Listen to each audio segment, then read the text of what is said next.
Good evening, ladies and gentlemen, and thank you for joining us tonight on episode 26, season 3 of The Standoff with Brad and Richie here on New Zealand Sport Radio. We're here live every Wednesday on Facebook throughout the season. Evening, Richie. Well, another heavy Warriors defeat, but they weren't alone with several teams being blown off the park. But how was your weekend?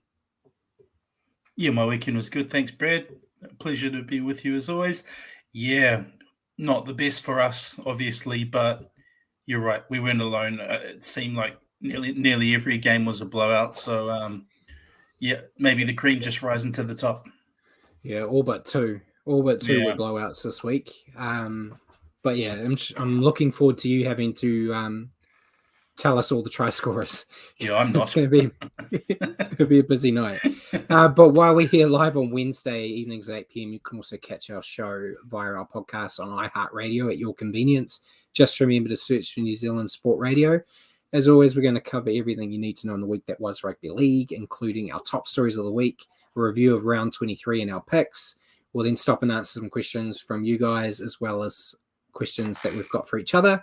We'll then preview round 24 and make our picks before ending the night with a recap of Super League. So remember to send us comments and questions throughout the show, and hopefully we can answer them as best as possible. And we may as well jump straight into the top stories of the week. Richie? Yep, let's. First one, not really much of a surprise. We have got the Panthers have secured the 2022 minor premiership. And after their win in the week just gone, and they'll be presented the shield after their match against the Warriors this week. So, yeah, if there's ever a bit of encouragement for the Panthers to try to man up and play the mighty Warriors, that's going to help them. They just like sticking the knife into Warriors, I think, right now. But well done for getting the minor premiership. That by no means guarantees you winning the whole thing. As we know, Melbourne were the minor premiers last year and didn't make the final. But Panthers, I think, are still instead, right, to go all the way. But yeah, well done on them before we move on. And next bit I had, we talked about it last week about the grand final. And where they weren't sure where it was going to be played. It's now been confirmed it's going to be at a course stadium in Sydney this year. But Peter V'landys has admitted that he's looking at following the NFL Super Bowl concept and moving the grand final to different cities each year, where cities can make a bid to host and the biggest bid wins. What's your thoughts on that, Richie? I don't mind it, mate. I know you and you've. I think off air we were talking about it last week, and you said that's something you would be pretty keen on seeing. I know you're a bit of an NFL fan, so yeah, it'd be cool. It's something different. I don't know if that will ever come to fruition. They probably likely stay in the big stadiums in Sydney or Queensland, where they know they'll get guaranteed a lot of revenue. Yeah, I'm sure in terms of being able to bid, you're going to have certain curricula that you're going to have, like they'll have to have a certain amount of seats at said stadium and all the stuff that goes around it. So it will still possibly be down to only your big boppers, but it could open the doors to Perth, New Zealand. Eden Park, Brad. Eden Park. The probably Westpac Stadium or the one in Dunedin. Anywhere but Eden Park. But any of those places that have those stadiums that can fill or have that many seats, if they're willing to pay the money, they'll be in there. Apparently, the politician that we talked about last week that kind of rejigged on the offer, apparently they tabled, it's rumored to be around $8 million to get the grand final there this year. So that's a lot of money. It's not chump change. So I still feel like it's going to be a between Brisbane and Sydney thing, but I know Perth are interested in trying to get more games there. But with Perth in New Zealand, it brings in the time zone type deal. Would they be willing to play the grand final at an earlier time for their viewers? Like to play it at the time it normally is, you'd have to be playing it at like 10 o'clock at night in Auckland. So I don't see them doing that, but it's going to be interesting. I'm sure we'll be able to talk about it a lot more in depth next year when the pieces on the chessboard actually start moving. So yeah, we'll keep an eye on it and hopefully have some more info to bring in the upcoming weeks on how it goes in. But next bit of news, Trent Barrett has officially joined the Parramatta Eels as an assistant coach for 2023. And flowing on from that, Cameron Ciraldo, the newly appointed Bulldogs coach, has said he's going to speak with Trent Barrett to ensure that he does not make the same mistakes that Trent did. So what's your takes on both that and Trent Barrett bringing his expertise to Parramatta?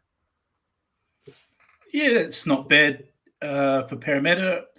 Trent obviously didn't handle the head coaching gig too well at the Bulldogs, albeit with a roster that probably wasn't a hiding to nothing anyway. But he's a proven assistant coach, so going to Parramatta, it's not a bad move on Parramatta's behalf. Yeah, and Ciraldo as well. I guess getting it from the horse's mouth, Trent Barrett, maybe where he feels it could have gone wrong. Can't hurt to seek out a bit of advice. Yeah, I think it's a good move for Barrett. Good to see him back. I think I put him in the Stephen Kearney mold, where very much. think they're fantastic assistants, but they just don't seem to be able to hit that head coach level. It is a hard job. But yeah, I think he'll do wonders with Parramatta there. And yeah, it seems smart from Ciraldo to go to the guy that had the job before you and find out, the ups and downs, and just so you don't make the same mistakes right out of the gate. Just seems like a smart way to do it. But yeah, good luck for Trent and Cameron. I hope he does well at Bulldogs, but not too well as a Warriors fan. Going into, I'm still trying to throw this into the universe, but the Raiders are going against me here. The Raiders are confident that they're going to extend Joseph Tapani's time with the club. I'm still hoping that Cappy kind of whispers in his ear and says, the Warriors would be a good place for you. But what's your take? Joseph's kind of gone to another level this year. What do you think? Do you think he'll be a Raider continuing, or will he use this newfound form to get a big deal elsewhere? Taking it to another level this year, he definitely has. He's been tremendous. So I actually think he's moved past the dramas of last year too. Of course, last year there were moments during the season where he probably, wasn't so happy there at the Green Machine, and his wife had things to say about the coaching and the selection policy. So looks like this year he's a lot happier and he's moved past that. So, I get the feeling there's a good chance he stays there. He seems to be enjoying himself and playing well. Yeah, definitely. And we'll get into a bit of I don't really want to say funny, but James Tamo was sent off for swearing at referee Ben Cummings. And it had looked like he had played his last game. He's gone to the judiciary and fought the charge. He originally was going to get a 2-match ban. He's managed to get it reduced to 1. He's off contract with no offers currently on the table. Do you think he's going to find a club for next year? And what's your take on his actions in the Tigers game? Not so sure. He's getting to the age now where you're not so sure he'll be offered something. It's possible. I'm not sure why the Tigers just don't throw him another year. I mean, they're a team that looks like they're lacking a lot of leaders. You could say what he did on the weekend probably wasn't top draw if you're a leader, but yeah, let's touch on that. So, yeah, obviously he called Ben Cummings effing incompetent. Some might say he's just telling the truth. Valid claim. Yeah. But the inconsistency of the judiciary again, really, it's not too far away from what Brandon Smith said. Maybe Brandon Smith used the C word, called him a cheat, which probably makes it slightly more confronting if you're a referee. But he got a much harsher punishment, really. Yeah, I think, to be honest, he got a lighter sentence due to the situation that he's been around for eons, and this potentially is his last hurrah. But should that have I any don't think it. I don't think it should bearing at have any all? weight. No. I don't think it should have any weight, but it is what it's a gamble when it comes to judiciary. It depends who you are, who you play for, and what you did. Yeah. Well, I think Cheese probably has slightly dirtier rap sheet too. I mean, he's got priors, and we know last year he was involved in scandals. So maybe Tamos is down to him having a bit of a cleaner record. Yeah, and I think we'll cover it later on in the match, but I think it was just a lot of frustration. Brad's got all the priors. I wouldn't last. I could not be an NRL player. There's too many replays of everything. I'd be spotted for everything I did, and I love back chatting to referees. So no time for me. But yeah, we'll talk about it a bit later. And Jacko, said his clean record helped, which is true. He's kind of kept himself relatively out of drama, so I think that definitely helped him. But we'll go to the other end of the spectrum where we're gonna, instead of looking at players' indiscretion, look at fans. Young Rabbitoh winger Jackson Paulo has received death threats after his poor performance in the weekend just gone. The Rabbitoh CEO has urged him to take the matter to the police and said that if the individuals are identified, that he'll cancel their memberships. So I kind of looked at it. I felt like as a Warriors fan, we had a player doing a lot of the same stuff that Jackson Paulo did. And I personally didn't see anything that bad. There were people upset with that player, who we're going to talk about later, but not to that extreme. I think we were saying some horrible things about our young fullback to each other, but nothing to that level. And definitely not something we would send a player. I think sending death threats over a game of footy is sending death threats in any manner, I think, is pretty bad. From the thug of the show here. But yeah, what's your take on that whole situation? Yeah, he had a pretty poor game, Jackson Paulo. Obviously, probably you could say almost cost him the game, but that's way over the top. And like you say, I mean, us as Warriors fans have choice words to say about some of our players. Relatively frequently. So, but never to that extent. That's obviously way over the top. And yes, I did lose money at the TAB, unfortunately, on that game. $6 for the Warriors to win was a little too tempting. And Jacko mentioned it. He said mixed gambling was sport, and you'll get idiots making threats against players when they lose their money. Yeah, and look. I am even too scared to look at the bank balance on how much money collectively I've lost over the Warriors over the years, but I've never gone to that point where I've blamed them. It's called gambling for a reason. You're risking money on a game that you don't know the outcome of. So you should never go that far, and hopefully he does take it forward. He's been dropped this week. They said it wasn't due to just his form, but the mental toll this week is taken on him. I wish him well. It didn't take long. It's only been a couple of weeks since the passing of Paul Green for everyone to go back to normal. And it's sad to even call it normal, to be honest. But Jacko's advised us to stop gambling. It doesn't pay over a lifetime. Sound advice, Jacko. I haven't. I depleted my TAB account some weeks ago, and I haven't put money in there again. So I have held off. But I have a feeling it will come back come finals time or next season. Depends how confident I feel of the Warriors. But we'll move on from that to the Titans. The Titans have rumored to have offered David Fifita another 2-year deal worth $750K a year, and they've also tabled the idea of moving him to lock.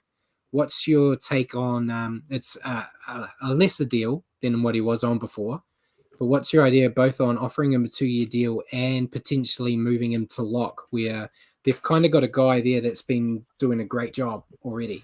I still kind of think even $750K a year is slightly overs. If you're going to judge it on output, you got to ask yourself, do the few flashy tries he scores per year equate to that kind of money? Personally, I'd say no, but moving to lock, I'm not so sure either. I kind of thought, maybe, possibly, because I thought front rower might even be another good option, get his hands on the ball a bit more. Obviously, he's going to bend the line, no doubt about that.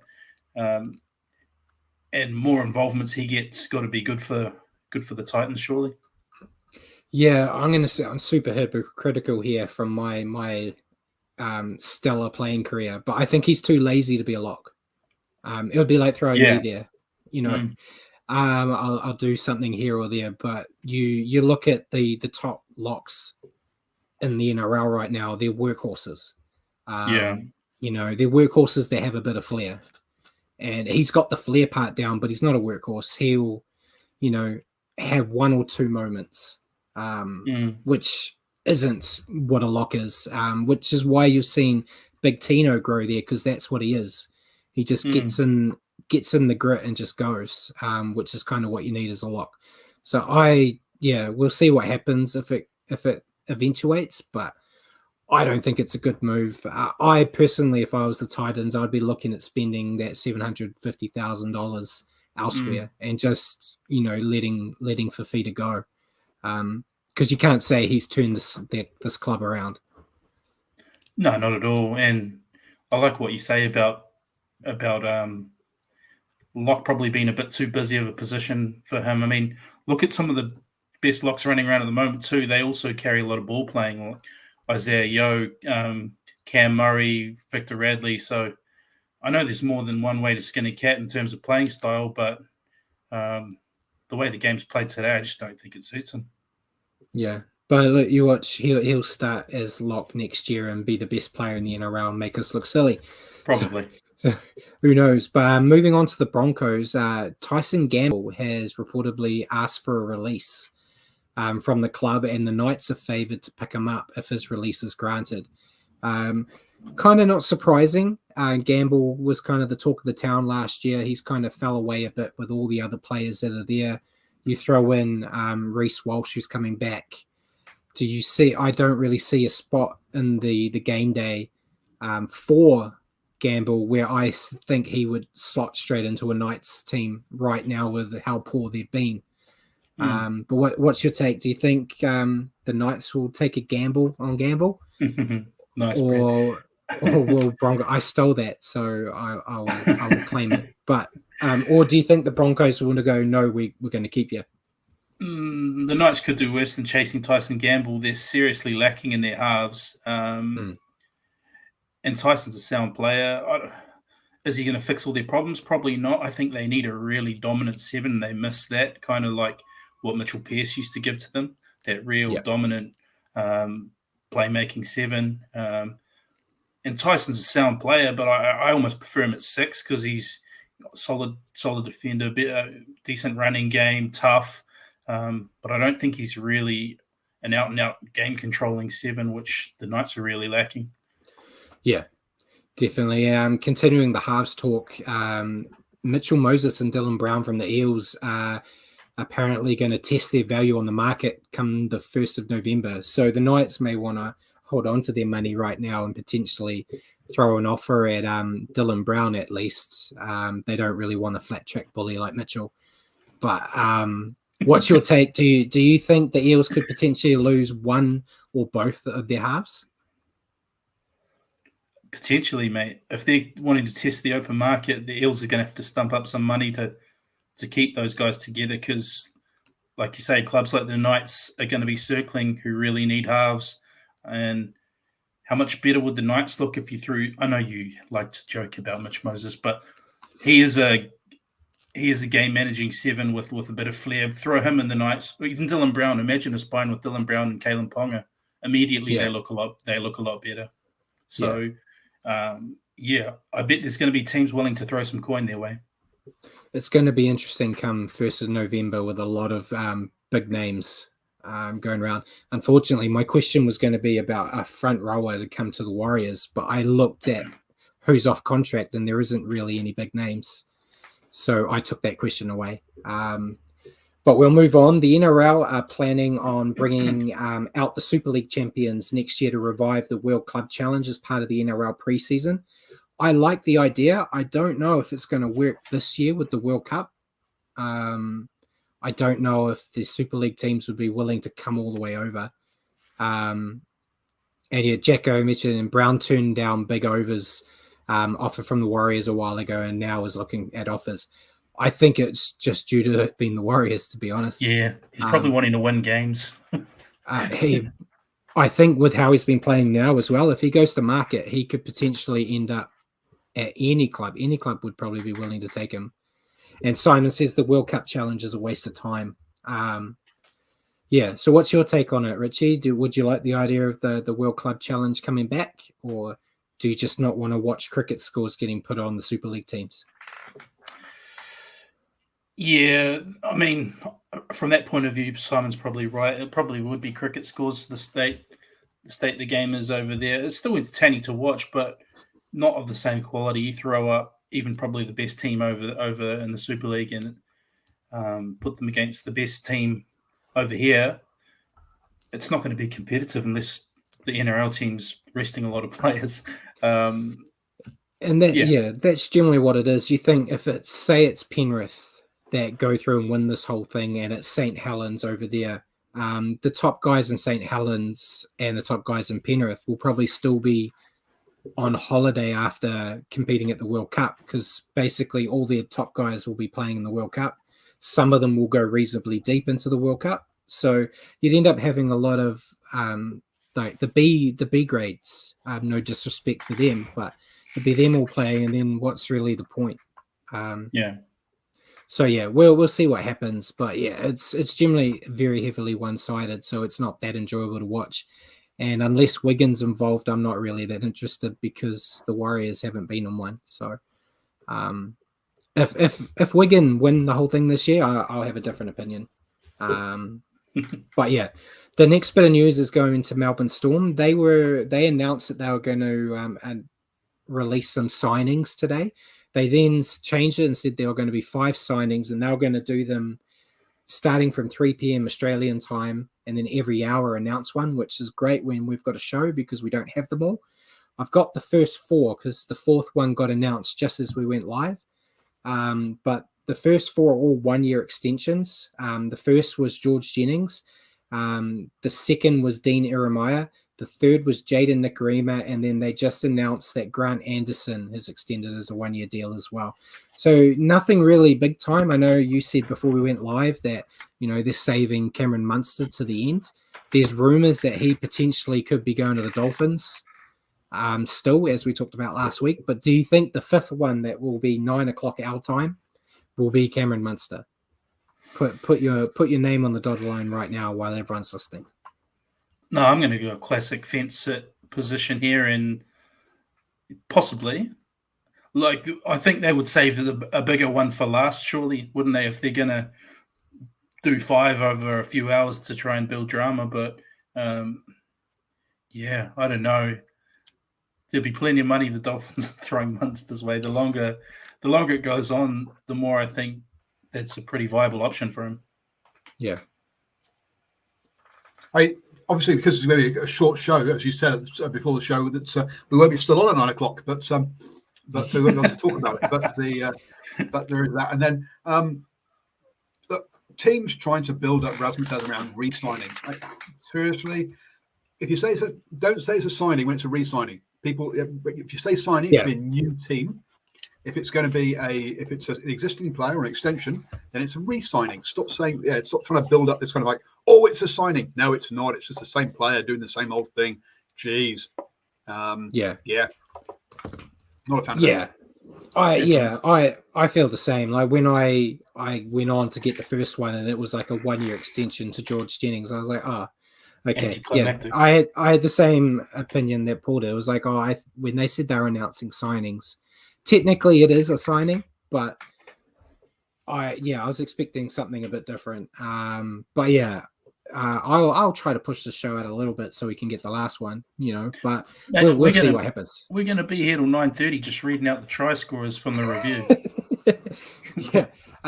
But that was all I really had on the news. We did have the announcement for the Ken Stephen medal contenders, so I should give them some respect and say their names. These are the players that are recognized for their contribution to off the field to community service, and that's not punishment enforced community service. It's actually like doing it yourself. Voluntary. So we got 13 players from the Broncos. We have Deleuze Hoyter, I think is how you say his name. I'm going to butcher a lot of these names, I'm sure. The Bulldogs, we had Raymond Falatai Mariner. Cowboys was the Hammer, Hamiso Tabao-Fido. The Eels was Dylan Brown. Knights was Jaden Brayley. Panthers was Stephen Crichton. Rabbitohs, Cody Walker. Roosters, Angus Crichton. Seagulls, Sean Kippie. Sharks, Nico Hines. Storm, Christian Welsh. Titans, Brian Kelly. And Tigers, Luke Garner. So, 3 teams didn't make the cut, with the Warriors being one of them. But yeah, it's, I guess... Yeah, it is what it is. So what will happen for people that don't know is that is the official Ken Stephen team, and then there'll be one of these 13 players will win the medal of being the top guru of community service. So we'll have that later in a couple of weeks when they actually announce it, but thought I'd better give them props before we move on. Well done to all those guys. Good to see some good happening in the community when it comes to NRL. Since the team of them, should they take on a team of the guys who got the most fines and biggest suspensions during the year? Good guys Team versus Thug. bad guys. Team Thug. Team Thug. Yeah. I reckon that'd be a great way. Against Team Thug. Yeah, great idea. I'll email Peter Volandis after the show and put that out there. But we'll go. That was all the news I had. So we'll move into the injury ward. There's only 4 that I picked out of a whole lot. So the first one we had was Tom Dearden. He had surgery on a testicle, which he ruptured during the Cowboys win over the Warriors. The club's hopeful he'll return for the finals, but he is going to miss this week. So it's a bit copycat of old Dearden Richie, copying Chanel there. But yeah, isn't it? You didn't notice, to be honest. He played quite well. And then the next one we had was Aaron Clark from the Titans. He's going to miss the rest of the season after suffering a knee injury. Ruben Garrick's been added to the extended list of season-ending injuries at the Seagulls. He injured his shoulder. And Raider Ryan Sutton's going to miss the rest of the season after injuring a ligament in his hand.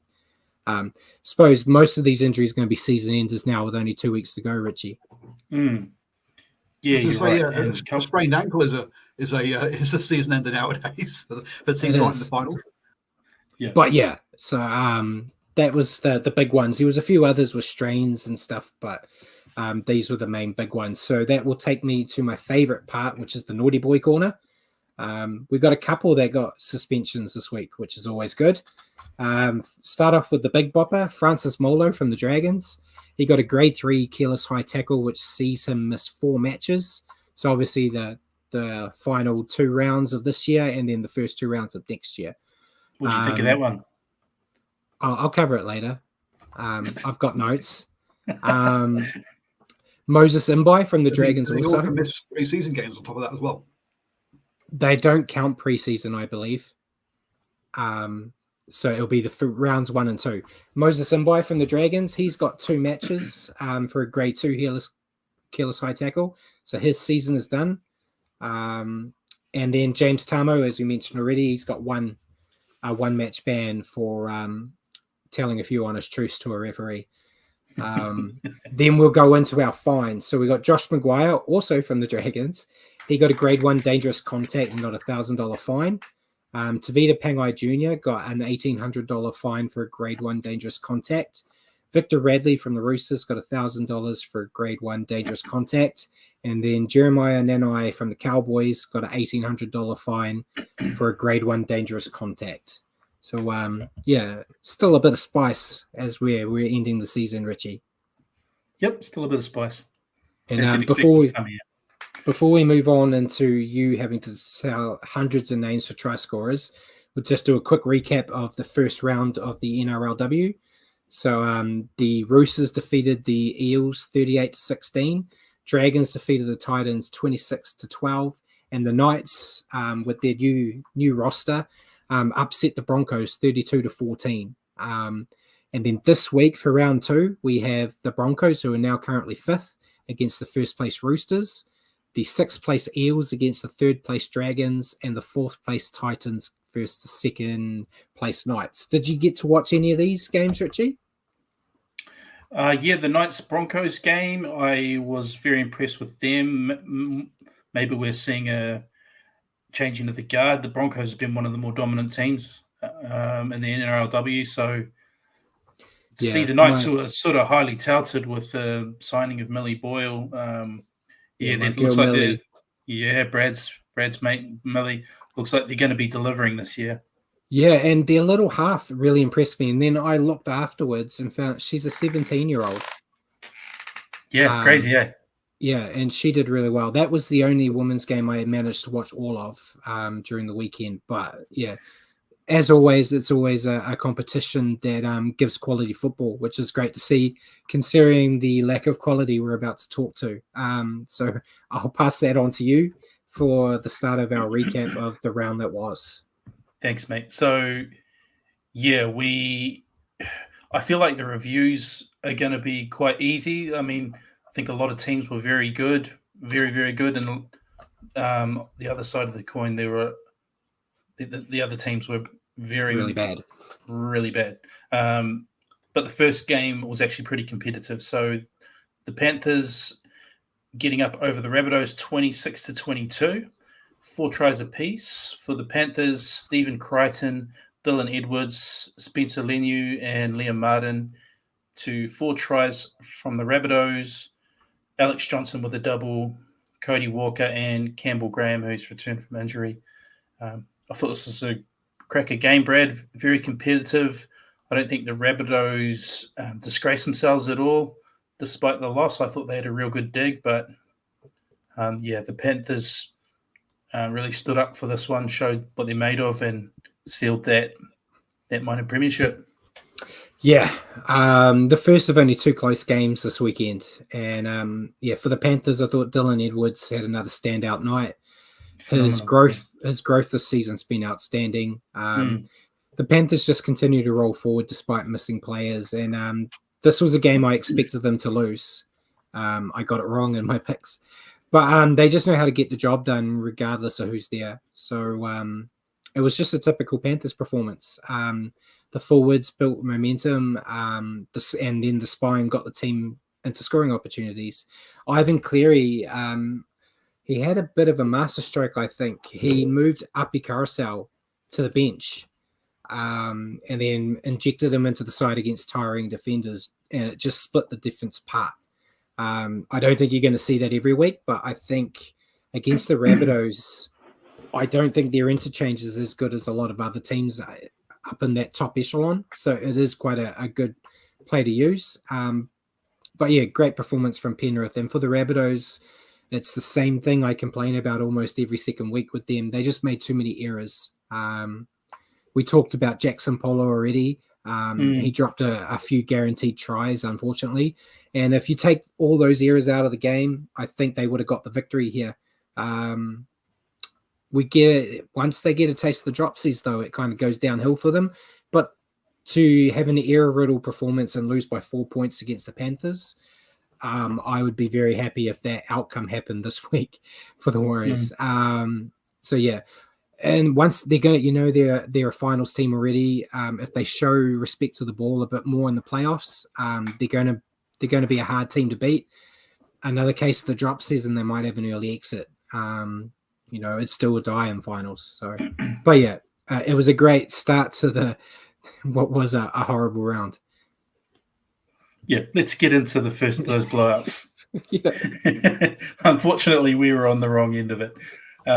Friday night game, Cowboys 48, Warriors 4.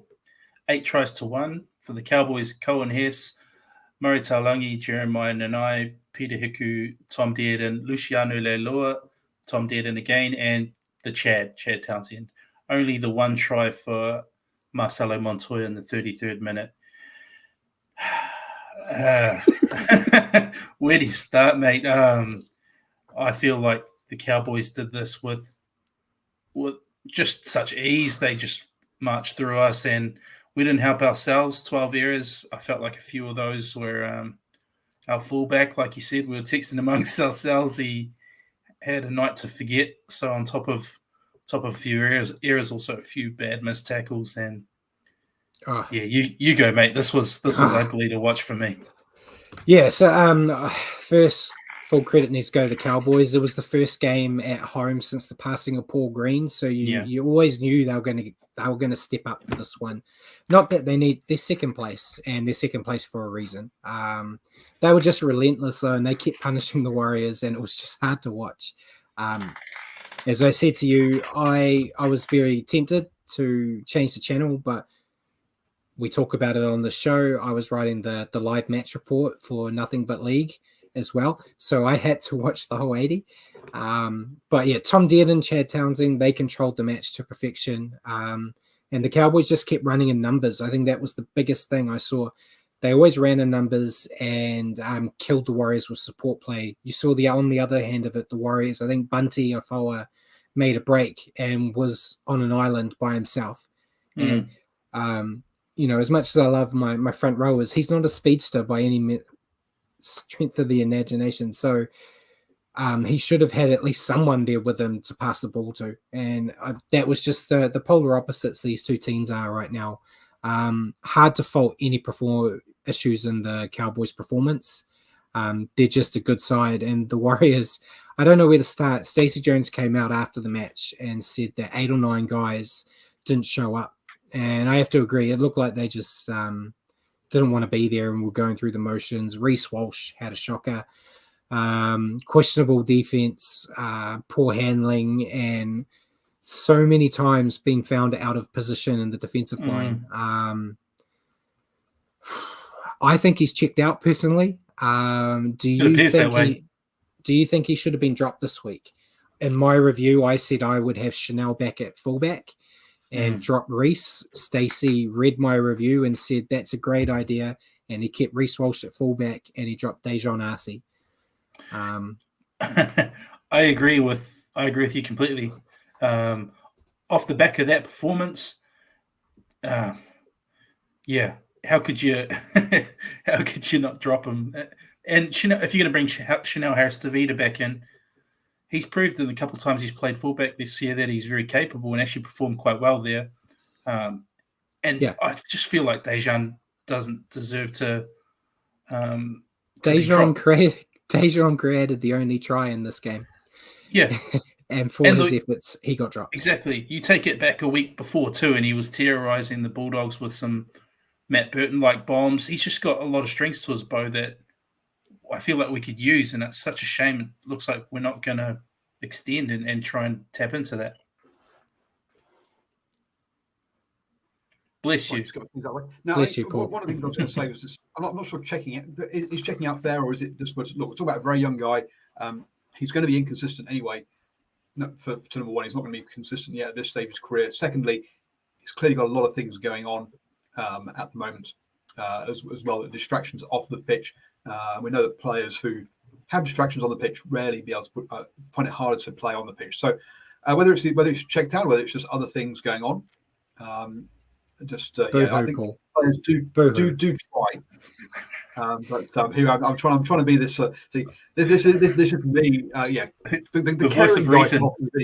The voice of reason. Yes. You can hear the fatherly instinct in you there, Paul. I'm not his father. If you don't perform, you get dropped, in my opinion. I'm not saying he should get dropped. I'm just saying the reasons behind his poor performances might not be the fact that he's checked out. He's checked out. He's already got his Broncos jersey on under his Warriors one. We'll see. If he bounces back this week, full credit to him.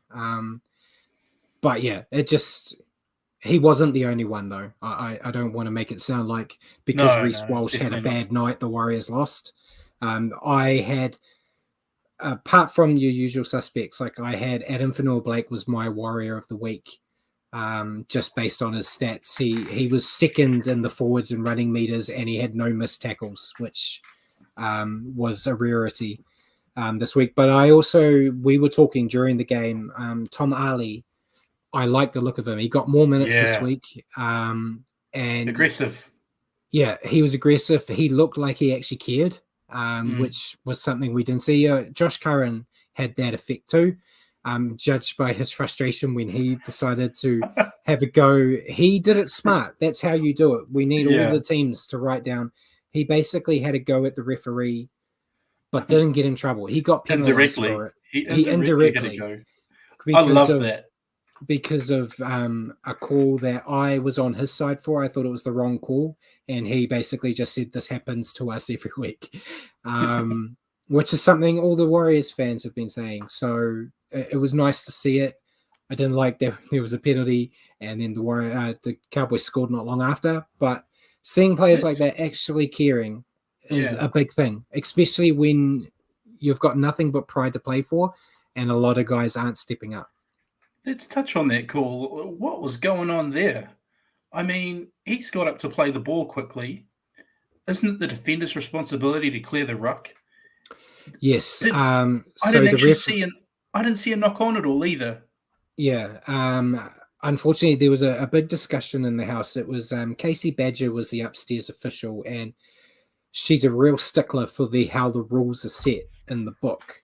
There's no gray area, so it's black or white. I didn't see a knock on. It didn't change the outcome of the game, so I'm not going to be pulling my hair out and screaming or anything. Yeah. But I thought it was a bad call. And the referee's explanation after the fact was that if the defender is in the way, you need to take a step back. I've never seen that in any game where a defender's in the way and the player gets told step back and play the ball. The defender has to get out of the way, or at least make an effort to get out of the way, not just sit there. Mate, the ball carrier stands up and plays the ball on the spot. It's always been that way. You don't move off the mark to play the ball. It's been that way since the start of rugby league. The defender has to clear the ruck.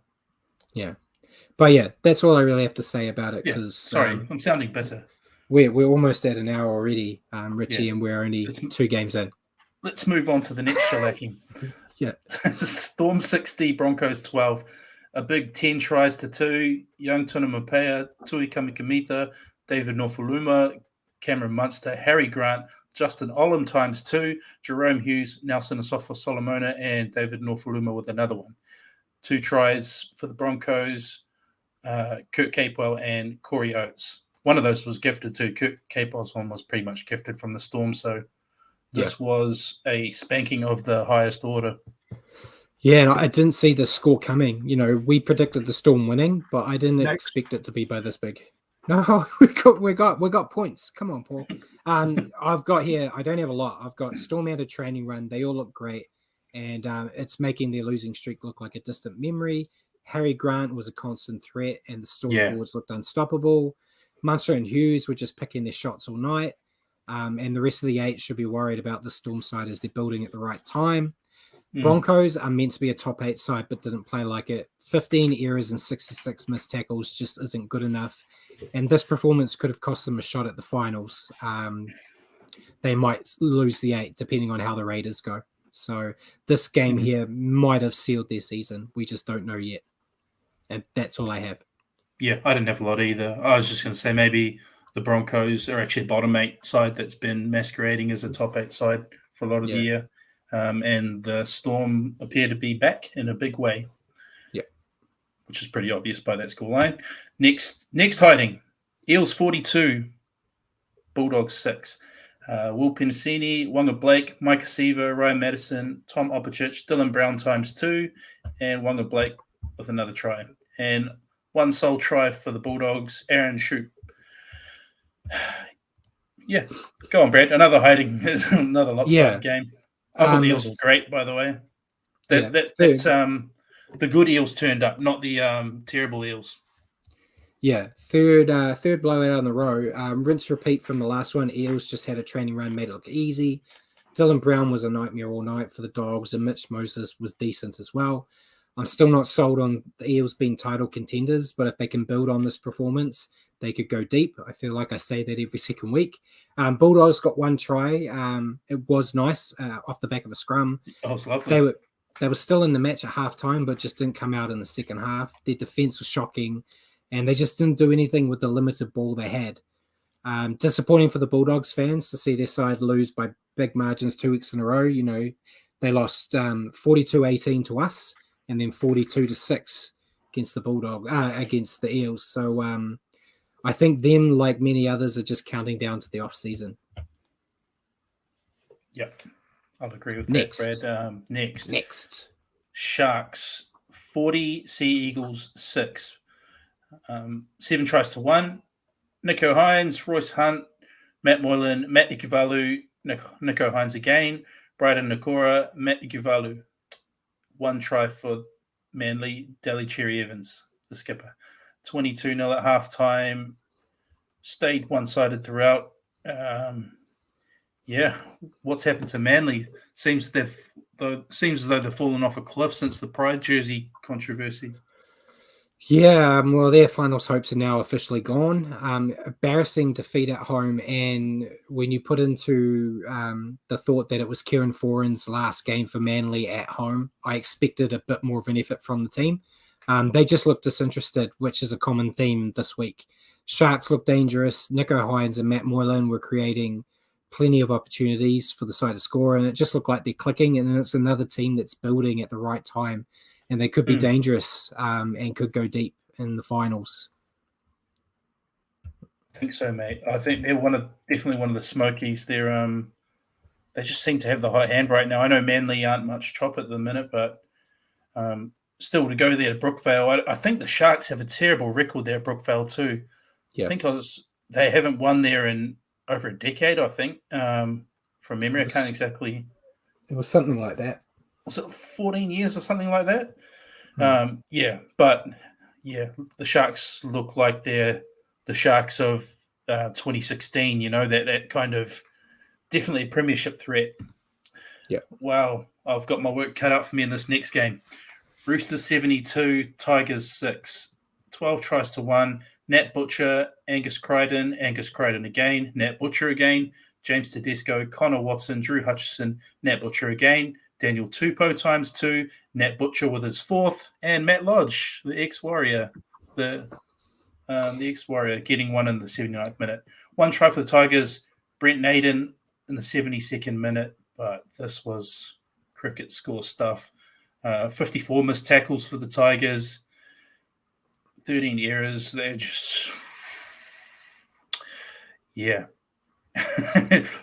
everything you expect of the Tigers, but worse even. Yeah, it was one-way traffic. Roosters were basically going a try a minute for the full 80. They all played well. James Tedesco, Angus Crichton, and Nat Butcher were all stellar. 4 tries for Butcher.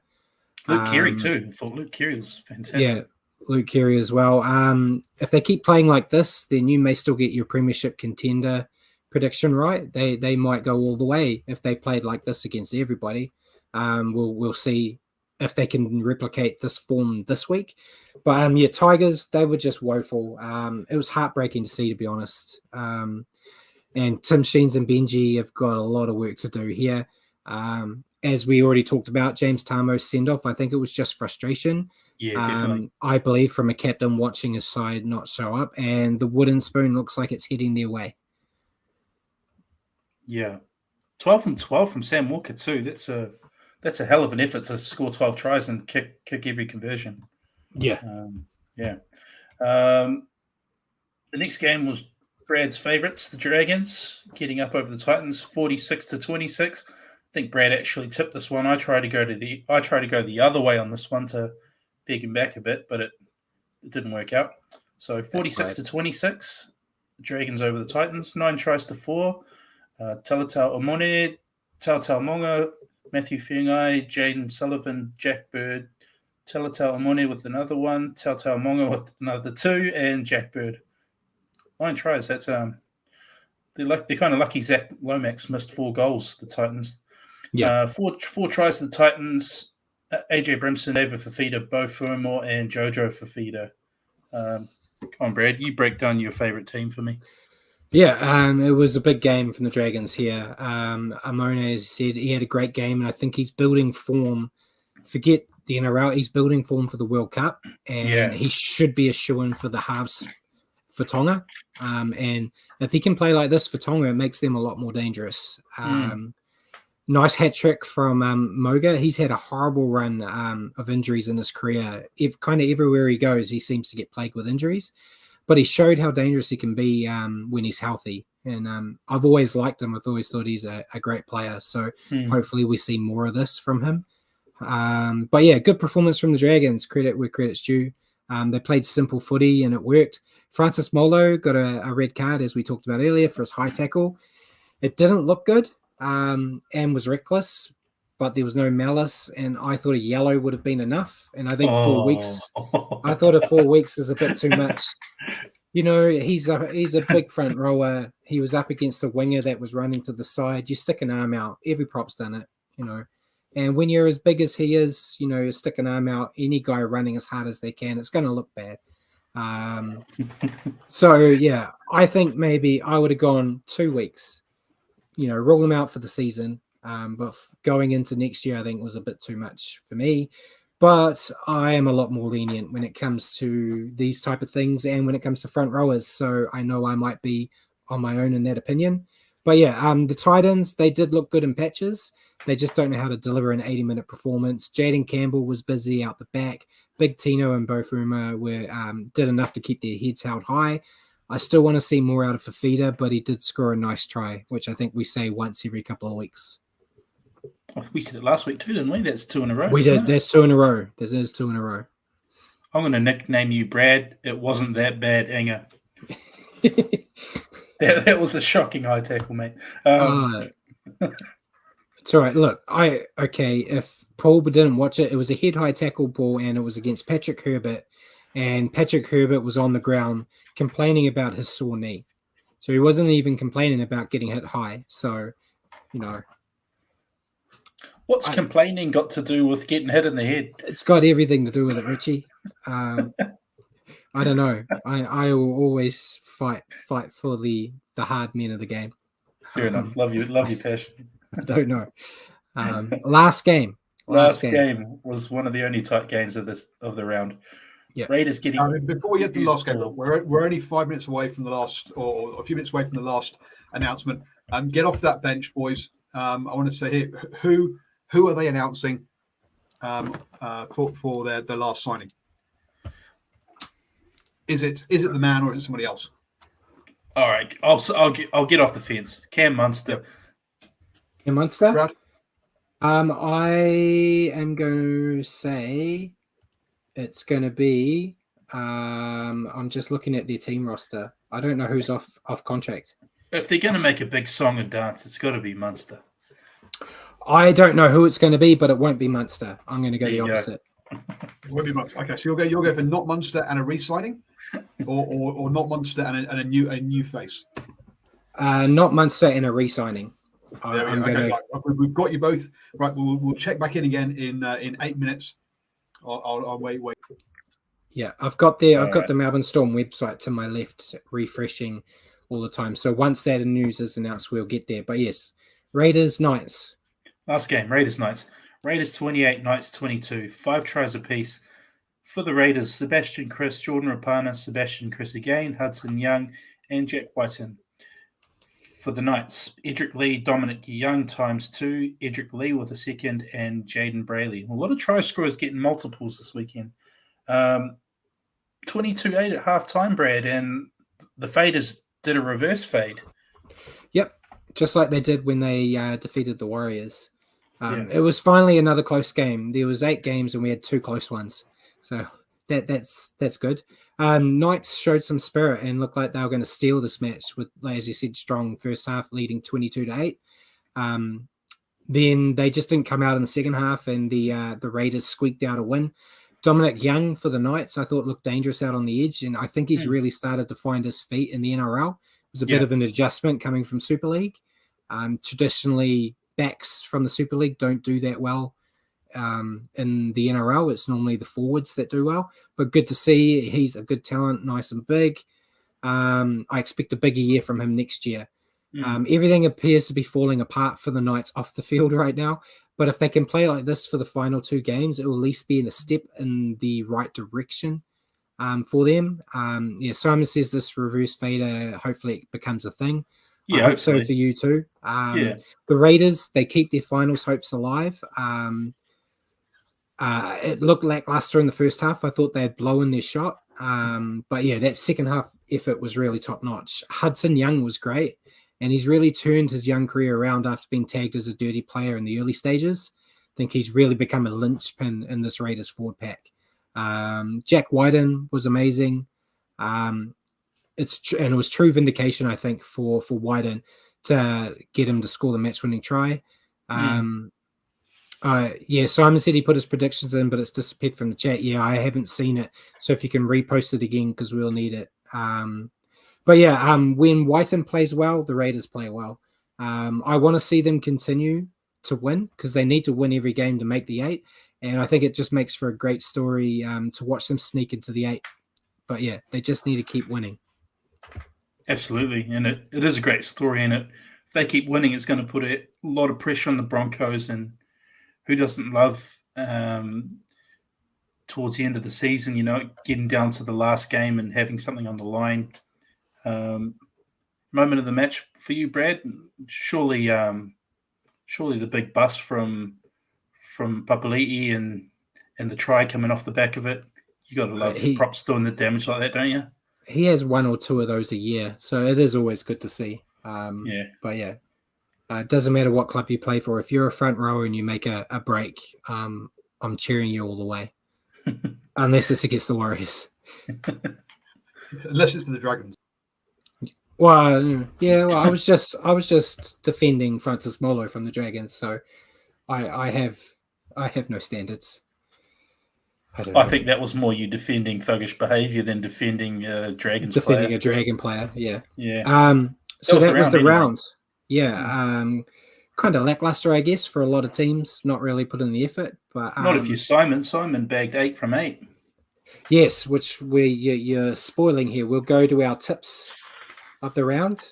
If Paul can bring it up, there we go. So Simon got the little gold banner for getting 8 out of 8. He nailed every game. I got 1 game wrong. I got the Rabbitohs Panthers wrong, and then Richie, you got 2 wrong. You got the Rabbitohs game and the Titans game wrong. So what that means is I'm still leading 121 out of 176. Richie is behind me 118 out of 176, and Simon has narrowed that lead down. He's only behind Richie by 1 at 117 out of 176.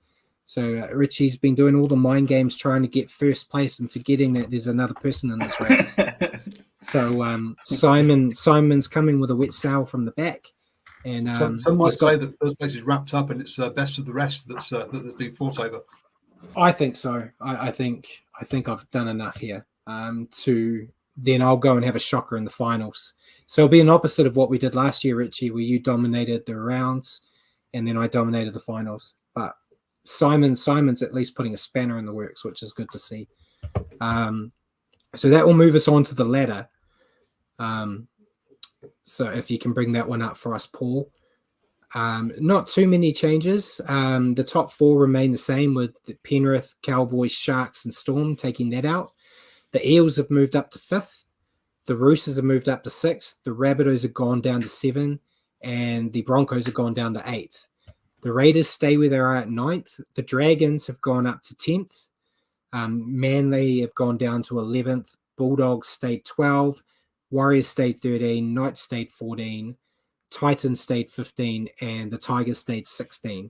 And we talked about before the show, there's now only 9 teams in the race for the top 8. It's the top 8 we're talking about currently and the Raiders. And I've actually got a little list here of the best and worst of where you can sit. So, Dragons, doesn't matter what happens, they're not making the 8. But mathematically, there are the Bulldogs, Warriors, Knights, Titans, and Tigers that all potentially could still be spoon winners. We talked about it before the show. We're basically taking the Bulldogs out of the equation due to the draw they have left and their points differential. So essentially, it's Warriors, Knights, Titans, Tigers that could still get it. Interesting. Make a call, Brad. Who's wrapping up 8th? Canberra Raiders last 2 games. Manly and Tigers, both very winnable. The form that the Seagulls and the Tigers are in. That's the Raiders. The Broncos last 2 games. Eels and Dragons. Yeah, I think the Raiders are going to make it. I think the Raiders will go 2 from 2.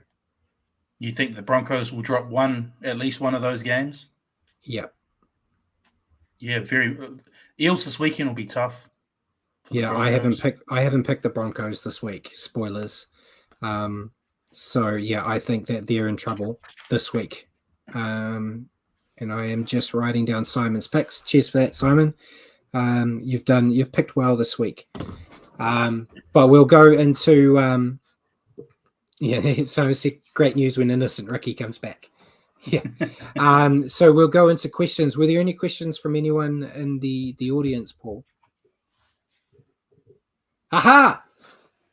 We've got the last one. We have no questions in the audience. No, we're just been sort of chatting as you've been going along. So come on then. What is the announcement? Brad. So breaking news. As always, Brad is always on the money. We've got the 5th and final signing the Storm have announced tonight. They have signed Marion Sevi, a 2-year extension. Yeah. So they announced all extensions. That was their big song and dance for their big song and dance this week was 5 extensions to potentially 5 guys who won't play first grade next year. Yeah. So Munster are the Dolphins. Well, Munster may still be a signing, but I know it seems a bit cheap just doing it for the players they announced. But congratulations on all of them for extending their time with the Storm. So yay. We delayed the show for that long for a big payoff at the end, and it blew up on our face, Richie. Yeah. But we'll go with our questions. I'll let you go first because I've started the last 2 weeks. Okay. So the final series are approaching pretty fast. Easy one this week. Who's your tip to take out the Dally M Award for 2022, given what you've seen? Oh, I don't know. I know before it went behind closed doors, Ben Hunt was leading. I can't really. He's had some good games and some bad games since then. I'm going to go outside of it, and I'm going to go with Nicho Hynes. Cool. My prediction is not valid, so I have to change it up at the last minute, and I panic. So yeah, Nicho Hynes. Did you have Nicho as your predicted one to start the year? No, I think I had him as my Cleary. Best new signing. I had Cleary. Yeah. I think maybe I had Nicho as the best new signing. Yep, you did. And I had Aaron Penny looking back, so that's a bust. Sorry. We'll cover all those at a later episode. Going off track there. I definitely think Nicho Hynes has a good shot. So if you have any other smokies, because I think Ben Hunt is a very good shot too. I mean, given that he plays for the Dragons and he's probably best on field every week for them. Yeah, I think Ben Hunt's still in the running. I just don't know. There's a few weeks where he might not have done well, but yeah. Someone like Dylan Edwards has to be in the running too. And you look, Cleary actually has had a fair bit of time off. I know I predicted him start of the year. But he's actually had a bit of time off this year, and Edwards has been supreme every game. Yeah, but we'll obviously get to talk about that close to the time. But yeah, so we'll put our line in the sand there. But my question for you, Stacey Jones came out and said that 8 or 9 of the Warriors players had a poor attitude and weren't playing for the jersey. If you were in charge, how would you fix the attitude issue if it can be fixed? You just got to stamp it out, mate. If I'm coaching a side that I believe a number of players are playing with poor attitude and not playing for the jersey, I don't give them a jersey the following week until they prove to me that they're willing to fight for the jersey. That should be a bare minimum if you want to play for the Warriors or any of these NRL teams, you know? Any NRL team, yeah. It should be bare minimum. You go out there and you put in maximum effort. You may not win every game, but you should play with heart and you should play for the jersey. If you're not showing me that, I'm not selecting you. I'm gonna cheat because I thought it was a good statement in my review about it. So I'm just going onto my website to have a look. Yeah. Honestly, I can't find it. This is here we go. I'm not a coach, but I'd rather see a player with less talent who gives 100% over a superstar just going through the motions. It's a team of champions, not a champion team type scenario. But I know that Stacey kind of came out and made an excuse that they just don't have enough healthy players right now. They've already made changes. Jack Murchie got injured. Ewan Aitken's out for personal reasons, so they had to make some changes. Positive note on that. I know you guys don't care, but Ben Murdoch-Basila is back in the 17. So I'm happy. My boy is back after that horrible elbow dislocation. But I think changes, young guys, just throw them in. If I'd rather have a guy that wants to play than a guy that's just out there because you've told him he has to play. But that's why we sit here and talk about it here, and we aren't first grade coaches, I guess. Especially when there's not really anything to play for either. Yeah. These last games. Yeah. So give some guys some experience out there. Yeah. But that Stacey is not gone with that. I'll send him my reviews again. Hopefully he'll take more notes. But you see what happens when you hand a young guy that's itching for game time, like we talked about, Tom Male. He looked like he wanted to take that opportunity with both hands and play with hunger. What reward that? That's what I want to see rewarded. Yeah. But we'll go into our round 24 if Paul can bring up the fixtures. Simon's already given me his tips here, and he's knocked it out of the park again. That's the ladder, Paul. There we go. So I'll get your picks as we go through, Richie. So first up on Thursday, we have the Broncos and Eels. Simon and myself have both picked the Eels. Yeah, Parramatta. You're going with the Eels as well. Next up, we have the Panthers and Warriors. Simon and myself have both gone with the Panthers. I'm steering clear of the TAB on this one, I'll tell you that much is for sure. Panthers. It's not being traded when we're honest, Paul. Next up, we have the Storm Roosters, which potentially could be the game of the round. Simon and myself have both gone with the Storm. Yeah, I'm going to go Roosters. This is potentially going to throw me in last place, but we'll see. It's not a bad estimate. It could happen. You never know. Next up, we have Raiders Seagulls. Simon has gone. Just showing you what's under Richie's beanie. Sorry, I got that wrong.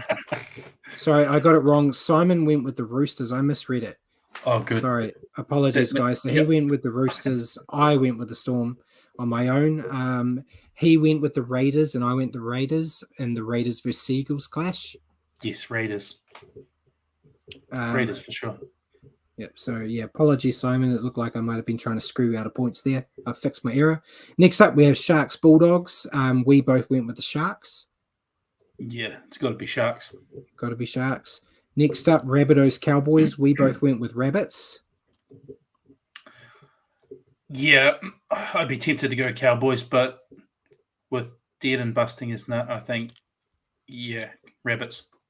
I went with home factor as well. I was really stuck on that one. Then we have the Tigers Dragons. I have picked the Dragons, so has Simon. You picked the Dragons. Simon's just come back and said he meant Storm. Yeah. Man, I'm having to cross this off and then cross it back. So, you're back with Storm with me there. So you went Dragons, sorry? Yeah, how could you tip the Tigers? You can't right now. And Titans Knights was really hard. Simon and myself have both gone Titans. I'll go the other way then. Knights. Yeah. It's really tough. I don't know.